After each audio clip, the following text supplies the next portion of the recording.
जब इंद्रप्रस्थ के राजसूय यज्ञ की दिव्य महिमा ने संसार को चकित किया, उसी क्षण दुर्योधन के हृदय में ईर्ष्या का विष ऐसा उबलने लगा जिसने भविष्य के महाभारत की जड़ें रोप दी। इंद्रप्रस्थ में बिताए वे दिन दुर्योधन के लिए आंतरिक पीड़ा और जलन के दिन थे। बाहर से वह राजकुमार था, गर्व से भरा हुआ, सिर ऊंचा उठाए, सुनहरे अंगराखी और मुकुट में चमकते रत्नों के साथ चलता हुआ, पर भीतर उसका मन मानो खौलते हुए लावे का कुंड था। प्रत्येक क्षण, प्रत्येक दृश्य, प्रत्येक चकाचौंध उसकी आत्मा पर जलते निशान छोड़ रहा था। आकाश में चमकते इंद्रधनुष जैसे भवन, रत्न जड़ित दीवारें, सुगंधित पवन, देवताओं की उपस्थिति, सब कुछ मानो उसे चिढ़ा रहा था।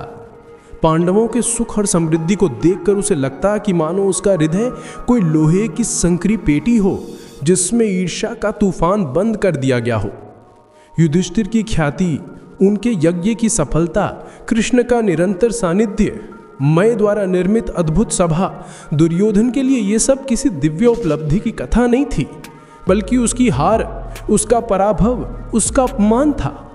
और फिर वो घटना जिसे सोचकर भी उसकी देह कांप उठती थी, तालाब में गिरने का अपमान। मय सभा के बीचों बीच बना वो क्रिस्टल जैसा पारदर्शी सरोवर, दुर्योधन उसे देखने गया था, पर उसकी आंखें धोखा खा गईं। फर्श और पानी का अंतर समझ ही ना आया और देखते ही देखते वह पूरी तरह भीगे वस्त्रों के साथ जल में गिर पड़ा।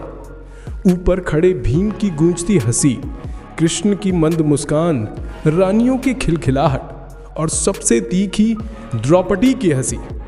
वो हंसी दुर्योधन के कानों तक नहीं, उसके हृदय के भीतर उतर गई। वो हंसी उसकी नसों में विष बनकर फैल गई। उसे लगा जैसे पूरी सभा उसका मजाक उड़ाती हो। वो बाहर तो आ गया, सूखे वस्त्र भी पहन लिए, पर उसके भीतर तूफान मच गया था। उसके लिए यह घटना केवल एक हादसा नहीं थी, ये अपमान, दुश्मनी और जन्म जन्मांतर की प्रतिशोध अग्नि बन गई। जब वो हस्तिनापुर लौटा तो उसके मन में ज्वालामुखी धधक रहा था। राजमहल की सीढ़ियां चढ़ते समय उसे हर ईंट, हर दीवार, हर धन संपत्ति गरीब और तुच्छ लग रही थी, क्योंकि इंद्रप्रस्थ का वैभव उसके मन पर छा गया था। अपने पिता धृतराष्ट्र के समक्ष बैठकर वो ऐसे रोया जैसे कोई बच्चा अपनी खोई हुई चीज के लिए रोता है। उसने पिता को मय सभा का वैभव, देवताओं की उपस्थिति, कृष्ण द्वारा किया गया अभिषेक, बहते हुए रत्न, सोना, दान दक्षिणा और अपने अपमान की कथा सब विस्तार से सुनाई। उसने कहा, पिताजी, मैं कैसे जीऊं जब मेरे शत्रु इतने शक्तिशाली और समृद्ध हैं। जब तक पांडव फल फूल रहे हैं, मेरे लिए जीवन ही विष के समान है। धृतराष्ट्र मौन रहे, पर उनका मौन ही दुर्योधन के लिए उत्तर था। जब दुर्योधन शकुनी के साथ अकेला बैठा, तब शकुनी ने उसकी ईर्ष्या को हवा दी। वो बोला, युद्ध जीतना कठिन है, पर जुए से सब कुछ जीता जा सकता है। युधिष्ठिर जुए के प्रेमी हैं और मैं जुए का देवता। दुर्योधन का मन मानो सांप की तरह फन उठाकर खड़ा हो गया। उसे लगा वो जिस अपमान से जला है, वो अपमान, वो पीड़ा, वो ईर्ष्या, इन सब का बदला लेने का मौका मिल गया है। जुए से वो पांडवों का धन, राज्य, प्रतिष्ठा और अंत में उन्हें स्वयं सब छीन सकता था। शकुनी ने कहा, बस धृतराष्ट्र को मना लो, इसके बाद जीत हमारी है। धृतराष्ट्र का द्वंद्व। धृतराष्ट्र का दिल दो दिशाओं ने बटा हुआ था। एक ओर विदुर की चेतावनी, धर्म का मार्ग, वंश बचाने की चिंता। दूसरी ओर अपने सबसे प्रिय पुत्र दुर्योधन का आग्रह, उसका दुख, उसका अपमान। धृतराष्ट्र जानते थे कि दुर्योधन की जिद आग की तरह है, वह या तो सब जला देगी या फिर खुद को भी भस्म कर देगी। विदुर ने कहा, जुआ विनाश की जड़ है, यह परिवार को तोड़ देगा, यह राज्य को नष्ट करेगा। परंतु दुर्योधन ने धमकी दी, यदि आपने जुआ नहीं कराया तो मैं प्राण त्याग दूंगा। धृतराष्ट्र कमजोर पड़ गए। उन्होंने विदुर के विरोध के बावजूद जुआ सभा बनवाने का आदेश दे दिया। जुआ सभा का निर्माण। महल के कारीगरों, मिस्त्रियों, मूर्तिकारों और शिल्पियों को बुलाकर एक भव्य जुआ सभा बनवाई गई। हजारों खंभा वाली, रत्नों से जड़ी बैठकों वाली और चारों ओर चमकते दीपों वाली, मानो अधर्म की पूरी दुनिया उसी सभा में बसने वाली हो। सब कुछ दुर्योधन की योजना के अनुरूप तैयार हो रहा था। केवल एक कड़ी शेष थी, पांडवों को आमंत्रण देना, और यह कार्य विदुर को सौंपा गया। विदुर का मन भारी था। वे जानते थे कि वे पांडवों को ऐसी जगह ले जा रहे हैं यहां से लौटना आसान नहीं होगा। विदुर का इंद्रप्रस्थ प्रस्थान। विदुर इंद्रप्रस्थ के लिए निकले। उनके मन में चिंता का बादल था। उन्हें ऐसा लग रहा था जैसे इतिहास का पहिया एक काले युग की ओर मुड़ गया हो। वे जानते थे जहां शकुनी के हाथ में पासे हों और दुर्योधन के मन में ईर्ष्या, वहां विनाश निश्चित है। फिर भी वे धर्म के लिए, कर्तव्य के लिए आगे बढ़े, क्योंकि धृतराष्ट्र ने आदेश दिया था। इंद्रप्रस्थ के द्वार पर पहुंचकर विदुर का मन कांप उठा। उनके सामने युधिष्ठिर का पवित्र राज्य, उसके हृदय की शांति, उसकी प्रसिद्ध धर्मनिष्ठा, सब कुछ चमक रहा था। पर अब यह सब अधर्म की आंधी के सामने आने वाला था। युधिष्ठिर का आमंत्रण स्वीकार करना। जब विदुर ने युधिष्ठिर को धृतराष्ट्र का संदेश सौंपा, युधिष्ठिर कुछ क्षण चुप रहे। वे जुए को जानते थे, वे जुए की बुराइयों से परिचित थे, परंतु एक राजकुमार को अपने ज्येष्ठ का निमंत्रण ठुकराने का अधिकार नहीं था। उन्होंने कहा, यदि धृतराष्ट्र ने बुलाया है तो हमें अवश्य जाना चाहिए, चाहे जो भी हो, कर्तव्य सर्वोपरि है। भीम, अर्जुन और नकुल सहदेव को यह बात अच्छी नहीं लगी। भीम तो बोले, भैया यह सब दुर्योधन और शकुनी की चाल है। पर युधिष्ठिर ने शांत स्वर में उत्तर दिया, धर्म यही कहता है कि हमें बुलाने पर जाना चाहिए। और इस प्रकार वो यात्रा आरंभ हुई जिसे इतिहास महाभारत का आरंभ कहता है। दुर्योधन की ईर्ष्या। विदुर का रथ इंद्रप्रस्थ की ओर बढ़ रहा था। सूर्य पश्चिम की लालिमा में डूब रहा था और आकाश में हल्की सुनहरी छटा फैल रही थी। विदुर के मन की बेचैनी बढ़ती ही जा रही थी। उन्हें ऐसा लग रहा था जैसे वे धर्म को बाहों में लेकर अधर्म के गड्ढे की ओर चले जा रहे हों। युधिष्ठिर से विदुर की मुलाकात। जब विदुर राजमहल पहुंचे, युधिष्ठिर सायंकालीन सभा में थे। उनकी आंखों में स्वागत की चमक थी, पर विदुर के उदास चेहरे को देखते ही वह चमक ढल गई। युधिष्ठिर ने पूछा, मामा क्या कोई अनिष्ट हुआ है? विदुर बोले, अनिष्ट नहीं, पर अनिष्ट का आवाहन अवश्य हुआ है। यह कहकर उन्होंने धृतराष्ट्र का संदेश सुना दिया, जुए के खेल के लिए आमंत्रण। सदा मौन हो गई। भीम की मुट्ठियां भिंच गईं। अर्जुन का चेहरा कठोर हो गया। नकुल सहदेव असमंजस में खड़े थे। भीम गर्जा, क्या हमारे शत्रु हमें खेल के नाम पर युद्ध में खींचना चाहते हैं? दुर्योधन और शकुनी की चाल साफ दिखाई दे रही है। युधिष्ठिर शांत थे, लेकिन उनकी मुद्रा अवधारणा और धर्म के बीच संघर्ष को दर्शा रही थी। युधिष्ठिर अकेले बैठकर देर तक सोचते रहे। उनके मन में दो विचार टकरा रहे थे। एक, जुआ अधर्म है, विनाश लाता है, बुद्धि हरता है। परंतु धृतराष्ट्र बुला रहे हैं और राजा का बुलावा ठुकराना भी अधर्म है। उन्हें लग रहा था कि उनके सामने दो रास्ते थे, एक धर्म से जुड़ा और दूसरा कर्तव्य से। वे अपने आप से बोले, जब तक मैं राजा हूं, मुझे अपने बड़े का आदेश मानना होगा। मैं जुए से दूर रहना चाहता हूं, पर निमंत्रण ठुकराना भी उचित नहीं। अंत में उन्होंने निर्णय ले लिया, हम हस्तिनापुर जाएंगे। जो भी मेरे भाग्य में लिखा है वह होगा। राजमहल में उमड़ता तूफान। जब विदुर वापस लौटे, हस्तिनापुर का माहौल बिल्कुल अलग था। दुर्योधन, शकुनी और कर्ण तीनों उत्साह में डूबे हुए थे, मानो कोई उत्सव होने वाला हो, मानो कोई यज्ञ नहीं बल्कि किसी के विनाश का पर्व हो। दुर्योधन ने शकुनी से कहा, मामा पांडवों का अंत निकट है, मैं सभा की हंसी का बदला अब मिलेगा।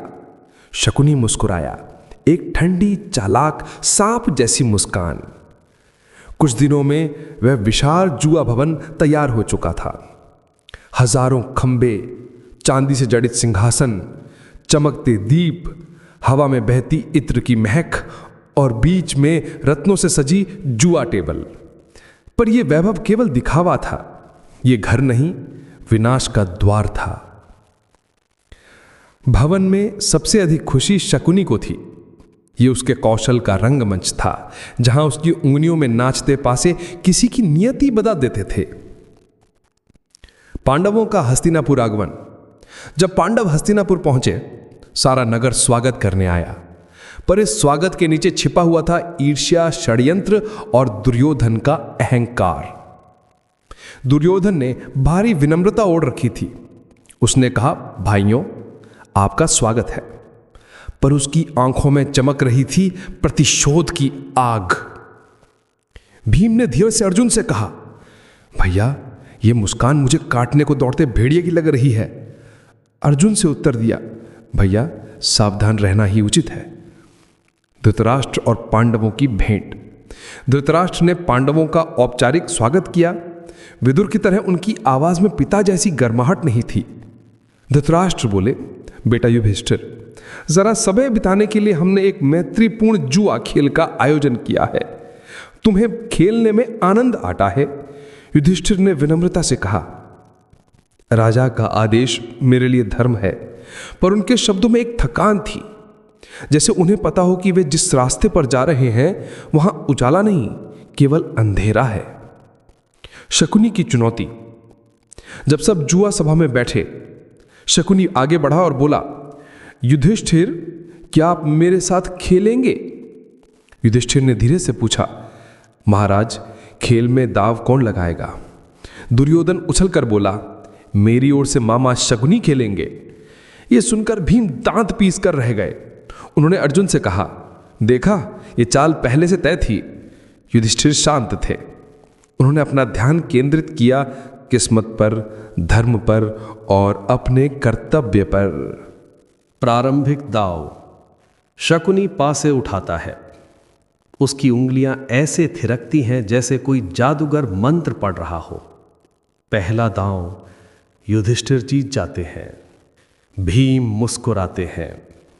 अर्जुन को थोड़ी आशा होती है, पर शकुनी की मुस्कान अभी भी वही है, चालाक, कांटों भरी, विषैली। फिर शुरू होता है वास्तविक खेल। दांव बढ़ते जाते हैं।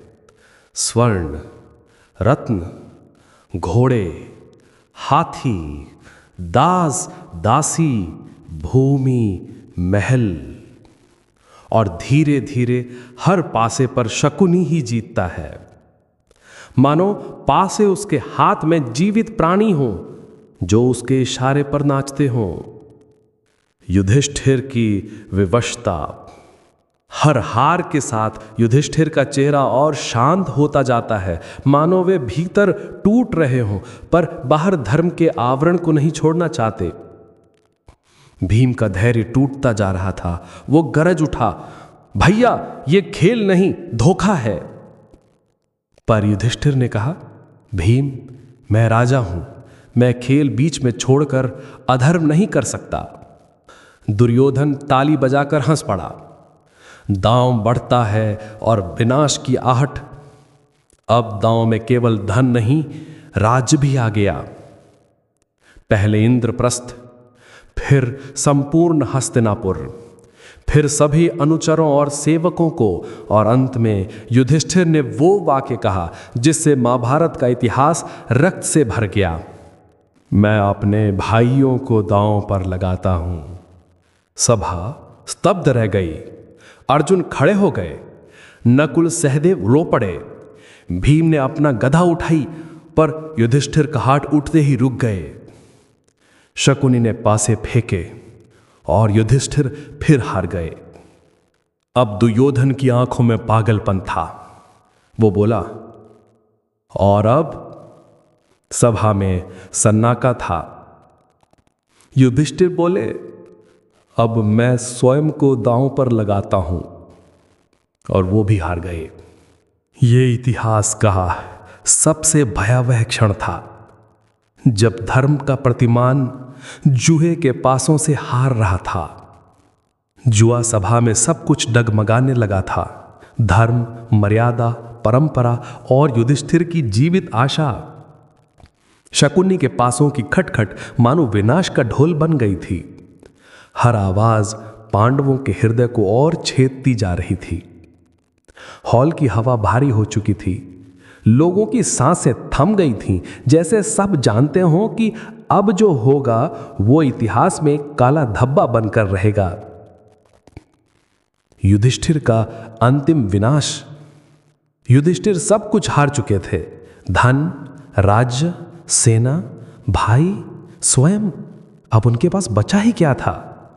दुर्योधन ने धीरे से कहा, उसकी आवाज में विष था, महाराज, अब ये एक व्यक्ति आपके पास है जिसे आपने दांव पर नहीं लगाया।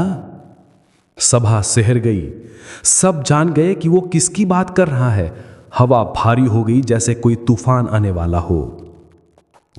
भीम ने दुर्योधन की ओर ऐसे देखा मानो उसे वहीं कुचल देना चाहता हो। अर्जुन की उंगलियां धनुष की प्रतिंचा पर कांपने लगीं, हालांकि उनके पास हथियार नहीं थे। युधिष्ठिर ने धीरे से कहा, और कौन शेष है दुर्योधन? दुर्योधन ने यह वाक्य कहा जिसने पृथ्वी को कंपा दिया, द्रौपदी।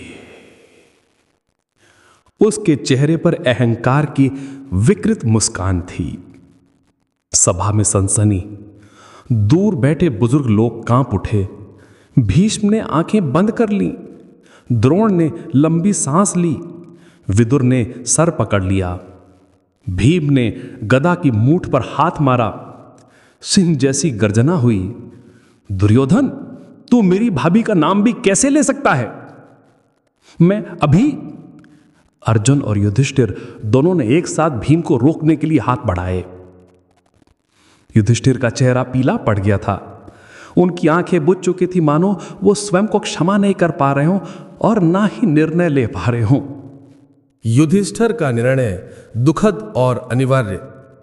शकुनी ने मीठी आवाज में कहा, राजन, खेल नियमों से चलता है।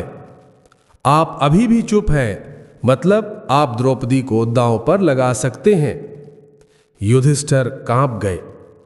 उनकी आवाज रुंध गई। द्रौपदी मेरा हिस्सा नहीं, धर्मराज का अंश है। मैं। पर दुर्योधन ने कहा, जो मनुष्य स्वयं को दांव पर हार चुका हो, क्या उसे अधिकार है कि वो किसी और को दांव में लगाए? सभा में गूंज फैल गई। भीष्म ने कहा, यह अत्यंत कठिन प्रश्न है, धर्म स्पष्ट नहीं है। विदुर अचानक उठे। उनकी आंखों में आग थी। धर्म स्पष्ट है, जिस मनुष्य ने स्वयं को दांव पर हार दिया, वो अब किसी अन्य पर अधिकार नहीं रखता। द्रौपदी को दांव पर लगाना अधर्म है, सर्वोच्च अधर्म।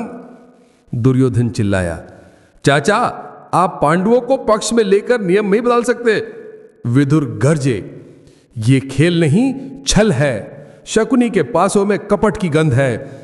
मैं इस अपमान में सहभागी नहीं बनूंगा।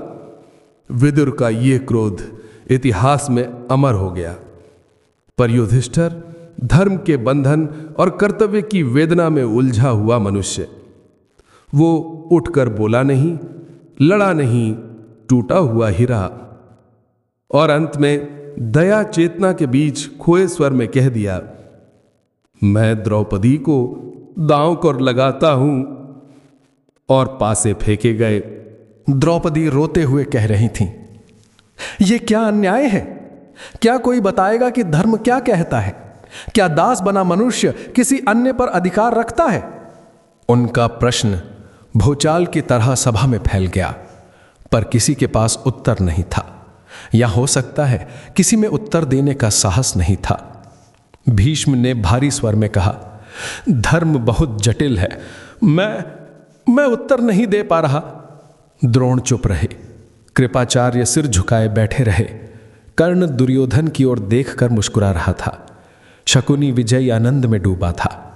विदुर ने क्रोध से दुर्योधन की ओर देखा। दुर्योधन, तुम पाप के गर्त में गिर रहे हो, रुको। पर दुर्योधन ने कहा, दासी को दासी जैसा ही व्यवहार मिलेगा। और उसने दुशासन से कहा, द्रौपदी का वस्त्र उतार दो। इन शब्दों ने समूची धरती को हिला दिया। सभ्यता थर्रा उठी। स्त्रियों की मर्यादा टूट गई। धर्म कांप गया और महाभारत का सबसे भयावह क्षण शुरू होने वाला था। हे मधुसूदन, मेरे रक्षक, हे कृष्ण, आज मेरी लाश तुम्हारे हाथ है। उनकी आवाज आंधी बन गई। उन्होंने किसी मनुष्य को नहीं, स्वयं जगन्नाथ को पुकारा। पांडवों का आक्रोश। भीम दहाड़े, दुशासन, मैं आज तेरे शरीर की हड्डियां तोड़ दूंगा, तेरा रक्त पीऊंगा, शपथ है मुझे। अर्जुन रो पड़े, भैया ये अपमान हम कैसे सहें। युधिष्ठिर सिर झुकाए बैठे थे, टूटे हुए, खामोश, बोझल आत्मा के साथ। नकुल बोलने की हिम्मत न जुटा पाए। सहदेव का शरीर कांप रहा था। अब द्रौपदी ने अपने हाथ जोड़े और आंखें बंद कर ली। हे कृष्णा, मैं अपने आप को आपकी शरण में समर्पित करती हूँ। अब मैं अपना वस्त्र नहीं थामूंगी, मेरी लाज अब आपकी है। उन्होंने अपनी साड़ी का पल्लू छोड़ दिया। ये समर्पण था, पूर्ण, निर्मल, भक्तिमय। जैसे ही उन्होंने छोड़ दिया, दिव्यता उतर आई, वस्त्र का चमत्कार। दुशासन जोर से खींचता रहा, साड़ी खुलती रही पर खत्म नहीं हुई। एक साड़ी, 2, 3, 10, 100, 1000, वो खींचता गया, पर साड़ी अनंत होती गई। सभागृह में रंग बिरंगी साड़ियों का ढेर लग गया। लोगों की आंखें फटी रह गईं। दुशासन की सांसें फूलने लगी, उसके हाथ थक गए, उसका चेहरा लाल हो गया, पर वस्त्र खत्म नहीं हुआ। सभा में आवाज गूंजी, जय श्री कृष्ण। लोग कांप उठे। दुशासन जमीन पर गिर पड़ा, थक कर, पराजित होकर। द्रौपदी वहीं खड़ी थी, दिव्य आभा से चमकती हुई, मानो स्वयं लक्ष्मी अवतरित हो गई हों। पर दुर्योधन को कोई पश्चाताप नहीं हुआ। उल्टा उसने अपनी जांघ पर हाथ मारकर कहा, द्रौपदी आओ, यहां बैठ जाओ। भीम का शरीर आग से भर गया। उन्होंने उठकर कहा, दुर्योधन सुन ले, तूने मेरी भाभी का अपमान किया है। युद्ध में मैं इन जांघों को अपने हाथों से चीर दूंगा।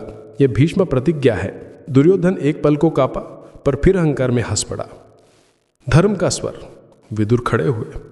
उनका क्रोध पहाड़ जैसा था। दुर्योधन, तू पापी है, अधर्मी है, तूने कुरुवंश को कलंकित कर दिया है। आज की घटना ने महाभारत की जड़ें बो दी हैं। अब विनाश निश्चित है। धृतराष्ट्र कांप गए। उन्होंने महसूस किया कि उनके पुत्रों ने एक ऐसा अपराध कर दिया है जिसका कोई समाधान नहीं। धृतराष्ट्र ने कांपते स्वर में कहा, पुत्री द्रौपदी, मैंने बहुत बड़ा अपराध होने दिया। मैं तुमसे वर चाहता हूँ, जो मांगना चाहो मांगो। द्रौपदी ने रोते हुए कहा, पहला वर युधिष्ठिर को मुक्त करें। धृतराष्ट्र ने कहा, अब तुम दासी नहीं महारानी हो। फिर द्रौपदी ने दूसरा वर मांगा, मेरे चारों पति मुक्त हों। धृतराष्ट्र ने इसे भी स्वीकार कर लिया। वो बोली, तीसरा वर मैं नहीं मांगूंगी महाराज, क्योंकि धर्म यही कहता था। सभा में शांति, लेकिन अस्थाई। धृतराष्ट्र ने सब पांडवों को वापस सम्मान दिला दिया। सभा थोड़ी देर के लिए शांत हुई, जैसे तूफान ने थोड़ी देर के लिए विराम ले लिया हो। पर दुर्योधन शांत नहीं था। वो भीतर ही भीतर जल रहा था कि उसका पूरा अपमान पूरा नहीं हो पाया। और फिर उसने एक योजना बनाई जिससे पांडवों को वनवास और अज्ञातवास का दंड मिलेगा। और महाभारत का यह अध्याय यहीं से और गहरा और रक्तरंजित बनता चला गया। दुर्योधन की ईर्ष्या और पांडवों का अपमान उसी दिन नियति के घड़े में युद्ध का प्रथम बीज बन गया। एक ऐसा बीज जो आगे चलकर कुरुक्षेत्र के महाविनाश में बदलने वाला था।